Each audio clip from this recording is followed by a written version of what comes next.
Organic chemistry tough नहीं होती, even हमें बहुत गलत तरीके से पढ़ाई जाती है। तो मैं आज आपको कोई ट्रिक्स नहीं बताऊंगी, बल्कि इनके पीछे का लॉजिक समझाऊंगी, जिससे कि आपको समझना इजी हो जाएगा और आप भूलोगे नहीं। तो वीडियो को स्टार्ट करते हैं। अगर आप नीट एस्पायरेंट हो और ऑर्गेनिक केमिस्ट्री से स्ट्रगल कर रहे हो तो ये वीडियो आपके लिए है।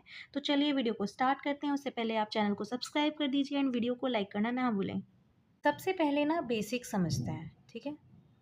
तो देखो, ऑर्गेनिक केमिस्ट्री में कोई भी रिएक्शन रैंडम नहीं होती है। हर रिएक्शन में दो चीज़ें होती हैं, जैसे कि होता है न्यूक्लियोफाइल, ऐसे न्यूक्लियोफाइल को हम ऐसे डिनोट करते हैं, एंड एक होता है इलेक्ट्रोफाइल, ठीक है। तो न्यूक्लियोफाइल का मतलब क्या होता है? न्यूक्लियोफाइल होता है इलेक्ट्रॉन देने वाला, इलेक्ट्रॉन देने वाला, ठीक है। और जो इलेक्ट्रोफाइल होता है वो होता है इलेक्ट्रॉन लेने वाला, इलेक्ट्रॉन लेने वाला। तो यहाँ पे थोड़ा सा उल्टा हिसाब चलता है कि जो इलेक्ट्रॉन ले रहा है उस पर पॉजिटिव साइन होगा और जो इलेक्ट्रॉन दे रहा है उस पर नेगेटिव साइन होगा। मतलब कि ऐसे समझ लो कि यहाँ पे लॉस हो रहा है तो इस पर नेगेटिव साइन आ रहा है, और ये इलेक्ट्रॉन ले रहा है तो इस पर पॉजिटिव साइन आ रहा है। देखो गाइज, न्यूक्लियोफाइल के पास एक्स्ट्रा चार्ज होता है, मतलब कि लोन पेयर होता है, ठीक है। तो ये क्या करेगा, हमेशा ना अटैक करेगा इलेक्ट्रॉन डेफिशिएंट पे, ठीक है। जैसे ही इसको कोई भी इलेक्ट्रॉन डेफिशिएंट एटम दिखेगा तो ये उस पर अटैक कर देगा। हम एग्जांपल के थ्रू समझ लेते हैं, जैसे कि OH नेगेटिव है, ये हमेशा कार्बन पे अटैक करता है। चलो एक रिएक्शन के थ्रू हम देखेंगे, ठीक है। एक रिएक्शन ले लेते हैं हम, CH3Br, ये 3 है, एक सेकेंड,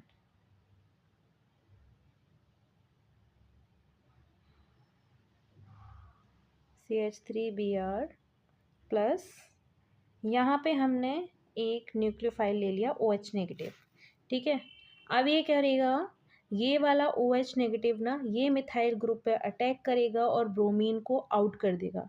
तो ये रिएक्शन में क्या हो जाएगा, ब्रोमीन हट जाएगी और CH3 उस पे जाके अटैक कर देगा। तो यहाँ पे बनेगा CH3OH, ठीक है। CH3OH प्लस ब्रोमीन ये अलग निकल गई है, ठीक है। तो हमेशा याद रखो, जब भी न्यूक्लियोफाइल आएगा तो हमेशा वो कार्बोकैटाइन पे हमेशा ही अटैक करता है।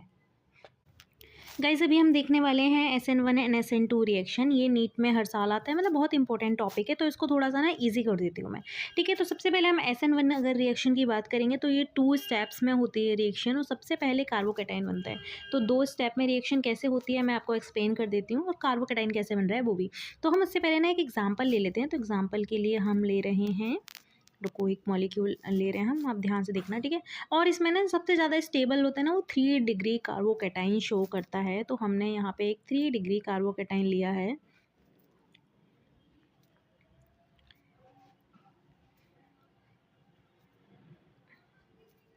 तो ये एक रिएक्शन है।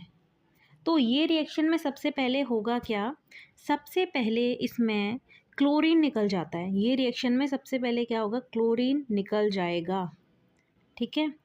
तो ये तो हमारी पहली रिएक्शन हो गई कि इसमें क्लोरीन निकल रहा है।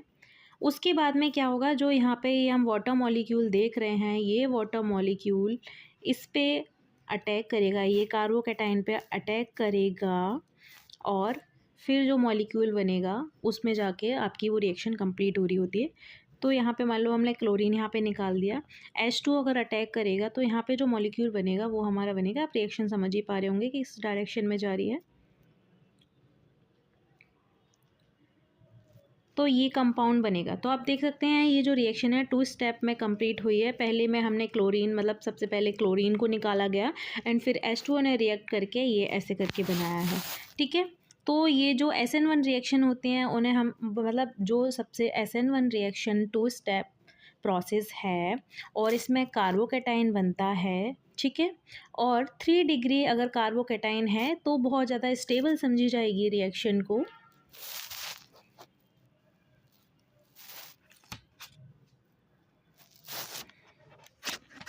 और अगर हम स्टेबिलिटी ऑर्डर की बात करें तो स्टेबिलिटी ऑर्डर भी मैं आपको बता देती हूँ क्या रहेगा। स्टेबिलिटी ऑर्डर रहेगा, तो मैंने अभी क्या बोला, 3 डिग्री कार्बोकैटाइन है तो सबसे अच्छी, ज़्यादा सबसे स्टेबल रिएक्शन है।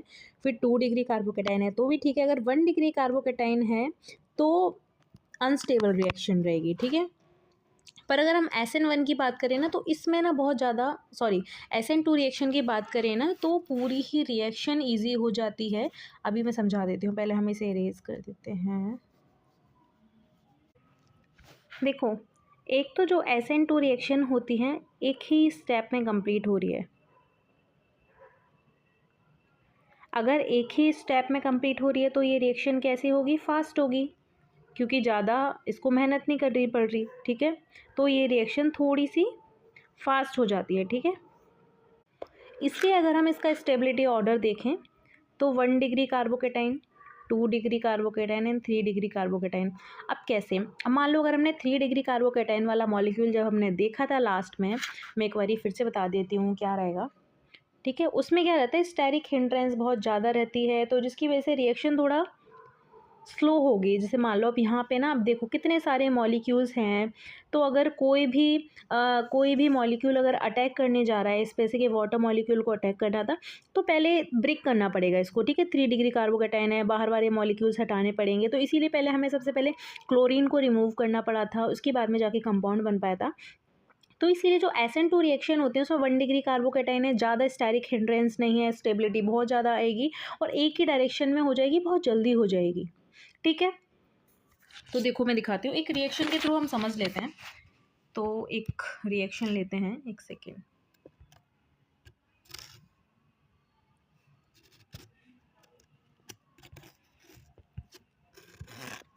अब एक रिएक्शन के थ्रू समझो। एग्जाम्पल के लिए हमने ले लिया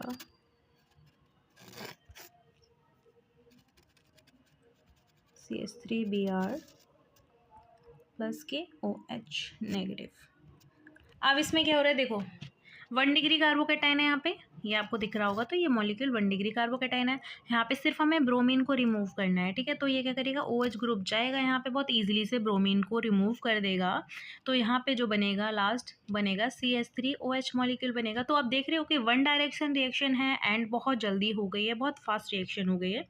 तो इसीलिए अगर हम देखेंगे तो थोड़ा सा डिफरेंस है SN1 और SN2 रिएक्शन में, अपोजिट है। जैसे कि अगर इसकी स्टेबिलिटी अगर हम देखें ना, तो स्टेबिलिटी कंपेयर करें तो अगर 1 डिग्री कार्बोकेटाइन है तो स्टेबिलिटी ज़्यादा होगी, 2 डिग्री कार्बोकेटाइन है तो ठीक है मान लिया। अगर 3 डिग्री कार्बोकेटाइन है तो अगर स्टेरिक हिंड्रेंस होगा तो रिएक्शन बहुत ज़्यादा स्लो हो जाएगी, तो SN2 रिएक्शन स्टेबल नहीं होगी, अनस्टेबल होगी। वैसे ही अगर SN1 की बात करें तो हमें 3 डिग्री कार्बोकेटाइन चाहिए, टू स्टेप प्रोसेस है, ठीक है। तो SN2 SN1 ईजी हो गया होगा आई थिंक। तो हम नेक्स्ट टॉपिक पे मूव करते हैं, देखेंगे स्टेबिलिटी। ऑर्गेनिक केमिस्ट्री में स्टेबिलिटी बहुत ज़्यादा ज़रूरी है, तो मैं बता देती हूँ कैसे रहता है।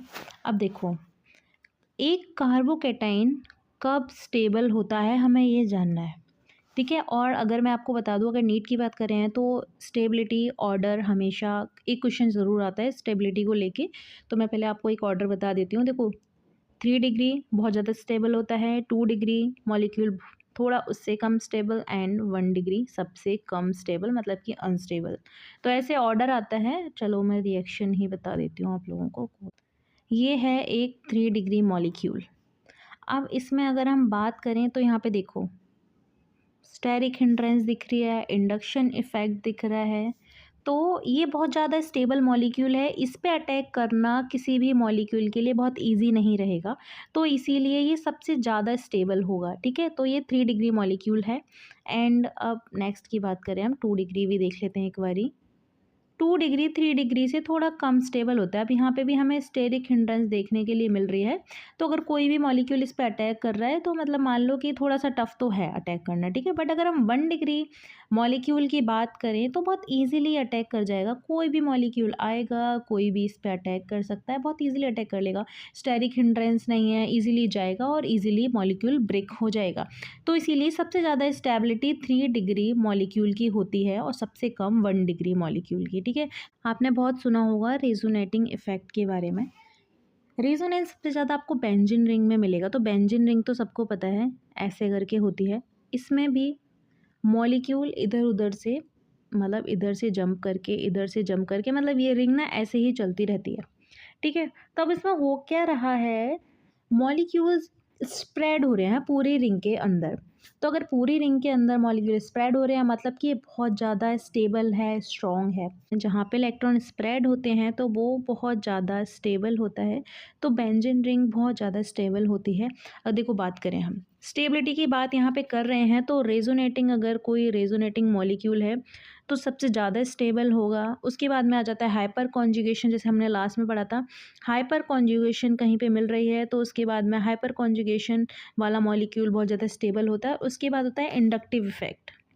ठीक है, अगर किसी भी मॉलिक्यूल में इंडक्टिव इफेक्ट दिख रहा है तो वो मॉलिक्यूल ये दोनों से कम स्टेबल होगा। तो ये क्वेश्चन भी बहुत ज़्यादा नीट में आता है, तो इसको भी हमें याद रखना है। ठीक है, तो जैसे एग्जांपल के लिए हम मान सकते हैं, एग्जांपल के लिए ना बेंजीन रिंग दिया ना, तो जैसे मॉलिक्यूल ले लो, एक बेंजाइल कार्बोकेटाइन ले लो। तो इसमें क्या है, एक कार्बोकेटाइन पूरी बेंजीन रिंग में इधर से उधर मूव कर रहा है। तो मतलब जैसे ये रही रिंग और यहाँ पे ये CH2 मॉलिक्यूल है, इधर से जंप करके इधर जा रहा है, फिर इधर से जंप करके इधर जा रहा है, इधर से जंप करके, तो ये प्रोसेस यहाँ पे चलता रहेगा। तो यहाँ पे रेजोनेटिंग प्रॉपर्टी दिख रही है, तो इसीलिए ये सबसे ज़्यादा स्टेबल है। तो ये तो स्टेबिलिटी थी। एंड ये वीडियो हम आगे मूव करेंगे। I hope you like the video. अगर आपको थोड़ी इन्फॉर्मेटिव लगी हो तो please subscribe to my channel और मिलते हैं नेक्स्ट वीडियो में।